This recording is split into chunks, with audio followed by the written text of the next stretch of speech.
हमारे सभी जितने भी हमारे पूर्व विधायक बैठे हैं, बहुत ही सम्मान्य मंच, और मेरे सामने बैठे हुए सभी आदरणीय बुजुर्गों, नौजवान साथियों, सभी माताएं बहनें और प्रेस के मित्रों, देखिए सबसे पहले मैं अपनी तरफ से और आप सब लोगों की तरफ से इस वीरों की भूमि बागपत में और किसानों की मरुभूमि इस बागपत में इस प्रदेश के बहुत ही तपस्वी मुख्यमंत्री आदरणीय योगी आदित्यनाथ जी का यहां पर आने पर बहुत ही उनका मैं स्वागत करता हूं, उनका अभिनंदन करता हूं, उनका वंदन करता हूं। हम सब लोग यहां पर आज इकट्ठे हुए हैं कि हमारे जो संयुक्त प्रत्याशी हैं डॉक्टर राजकुमार सांगवान जी के लिए, और हमारे अध्यक्ष जी का मैं नाम पहले भूल गया, वेदपाल जी,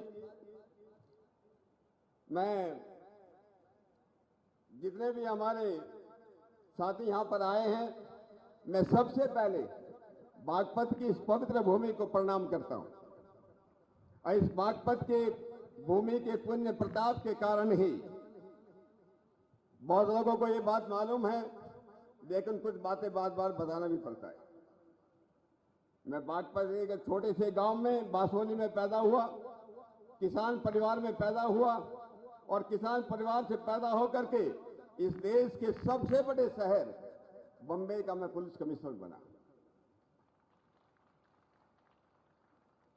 और बम्बई से मुझे पुणे इस बागपत में लाने के लिए मैं इस देश के ये बहुत यशस्वी प्रधानमंत्री आदरणीय नरेंद्र मोदी जी का और हमारे आदरणीय गृह मंत्री श्री अमित शाह जी, उनका मैं आभार व्यक्त करता हूं कि मुझे उन्होंने इस जन्मभूमि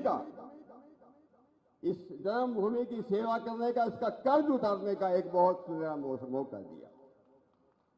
और पिछले लगभग 10 वर्षों के अंदर मैं यहां पर जो काम किया, मैं उपलब्धि गिनाने के लिए आज खड़ा नहीं हुआ, लेकिन मुझको लगता है जब बागपत के लोग कहते हैं बागपत का लाल सत्यपाल, बागपत का विकास शुरू सत्यपाल, मुझको लगता है कि मेरी तपस्या जो पूर्ण हो गई। और इस विकास यात्रा के उसमें बहुत से लोगों ने मेरी इस विकास यात्रा में मुझे आशीर्वाद दिया।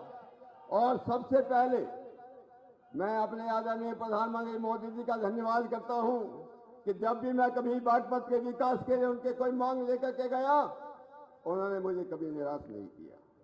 लेकिन कुछ लोगों की बात मैं आज जरूर इस मंच से उनका धन्यवाद देना चाहता हूं। आदरणीय अमित शाह जी नहीं होते तो यमुना नदी पर छपरौली का पुल जो पिछले 60 साल से लोग बाट देख रहे थे, छपरौली का पुल नहीं बनता, अपने अमल का जब प्लान नहीं बनता। अगर हमारे जो है, मैं सुरेश प्रभु जी का धन्यवाद करना चाहता हूं। अगर सुरेश प्रभु जी के रेल मंत्री न होते तो बड़ों से चलने के लिए दिल्ली से बड़ों से दिल्ली चलने वाली नई डेमू ट्रेन चलती, जिसको लोग प्यार से जो सतपाल ट्रेन कहते हैं, वो ट्रेन चलती है। इतनी ट्रेन चली, ट्रेनों के डिब्बे बढ़े, दोहरीकरण हुआ, विद्युतीकरण हुआ, उनका भी मैं अपनी तरफ से, आप सब लोगों की तरफ से उनका मैं धन्यवाद करता हूं। नितिन गडकरी जी, अरे 10 साल पहले इस बागपत में गड्ढों में सड़कें थी, सड़कों में गड्ढे नहीं थे, गड्ढों में सड़कें थी। आज 5 नेशनल हाईवेज हैं। और इसलिए मैं आप सबकी तरफ अपनी तरफ से आदरणीय नितिन गडकरी जी का, उनका भी मैं आभार व्यक्त करता हूं।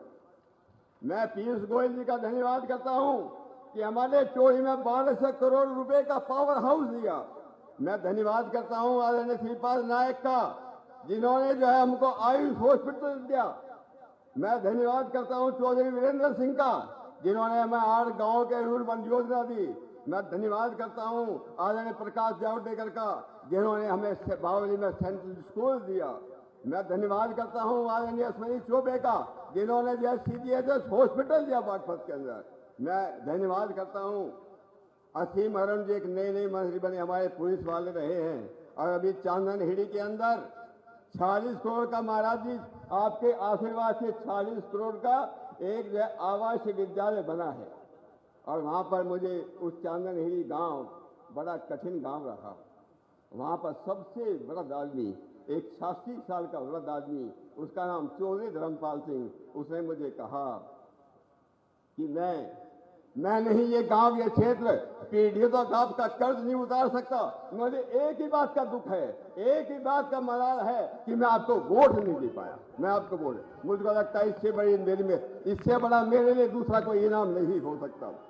और मैं एक बात और कहता हूं मित्रों, मेरी बात सुनो।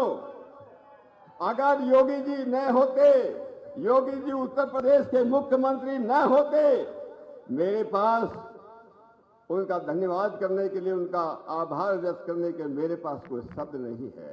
अगर योगी जी मुख्यमंत्री न होते, ये दिल्ली सहारनपुर रोड नहीं बनती, ये दिल्ली सहारनपुर रोड नहीं बनती। और मैं आपको ये बताना चाहता हूं, इस दिल्ली सहारनपुर रोड पर 1300 करोड़ रुपए का वो था, 1300 करोड़ की देनदारी थी। जब मैं आदरणीय योगी जी के पास पहुंचा, उन्होंने अधिकारियों को कहा, अरे 1300 करोड़ की बात करते हो, अगर 13,000 करोड़ भी होते तो भी मैं इसको आना पसंद देता, तो भी मैं वो इलेक्शन देता। हमारा ये क्षेत्र कभी भी योगी जी के जो है उसकी कृपा कृषि को कभी भूल नहीं सकता।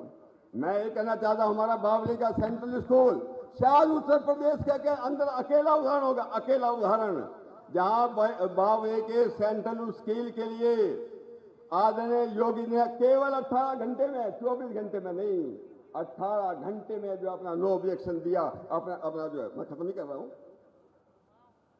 हमारा रमाया का चीनी मिल, नया चीनी मिल, लोग बोलते हैं ना डबल कर दिया, डबल नहीं, नई क्षमता का जो है, डबल क्षमता का हमारा नया मिल दिया। मेडिकल कॉलेज दिया, अरे यूनिवर्सिटी बनाना चाहते थे हमारा जॉर्ज कॉलेज। 2 बार मुझे गोरखपुर बुलाया। मैंने महाराज जी से कहा, महाराज जी मैं तो एक सांसद हूं, उत्तर प्रदेश में इतने बड़े बड़े मंत्री हैं, केंद्र में इतने बड़े बड़े मंत्री हैं, आपने मुझे को मुख्य अतिथि बनाया, 2 बार बनाया, 1 बार नहीं बनाया। मैं उनके शब्द को कभी भूल नहीं सकता। जितना आशीर्वाद उन्होंने मुझे दिया है, उन्होंने कहा आप सांसद होकर के भी मंत्रियों से ज्यादा महत्वपूर्ण हो। कैसे उनका काम, मैं कैसे आपका कर्ज उतारूंगा, कैसे मैं आपका ऋण उतार सकता हूं। महाराज जी मैं ज्यादा नहीं बोलता हुआ, मेरे पार्टी के सभी छोटे बड़े जितने भी नेता हैं, सबने मुझे कुछ न कुछ दिया, कुछ दिया नहीं तो कुछ मुझे उन्होंने सिखाया। लेकिन आज इस मंच से मैं उन हजारों लोगों का भी धन्यवाद करना चाहता हूं, उनका आभार व्यक्त करना चाहता हूं, जिन लोगों ने मेरे साथ खड़े होने के लिए, मेरी पार्टी के साथ खड़े होने के लिए गालियां खाई, डंडे सहे, बेइज्जती सही, लेकिन अपना साथ नहीं छोड़ा। रैलियों में आने के लिए, रैली में लोग आते थे कई जगह, अरे रैलियों में गरीब लोग जाते थे, उनको कोई सुरक्षा नहीं थी, रैलियों में जाते थे, रैलियों में क्यों गए, इन गरीब आदमियों की पिटाई होती थी, फिर भी ये लोग कभी डरे मेरे साथ, उन्होंने साथ नहीं छोड़ा। इन लोगों का मैं कैसे उनका मैं आभार व्यक्त कर सकता हूं। मैं तो कई गांव ऐसे थे, बहुत लोगों को कई बात मालूम नहीं होगी, मोदी जी के रैली में गरीब लोग आए थे, वापस जाते हुए कई गांव में, लोहन में, दीवानी में, लूम में, सूप में इनकी पिटाई की गई। लोहन ने तो इतिहास बनाया, लोहन ने बड़ा इतिहास बनाया, मेरे ऊपर भी जानलेवा हमला किया, फिर भी लोग हटे नहीं, फिर भी लोग डरे नहीं। उन्होंने भारतीय जनता पार्टी को इतना मजबूत इस क्षेत्र के अंदर किया है, इसलिए उनका मैं बहुत बहुत मैं उनका जो धन्यवाद करता हूं। मैं इसके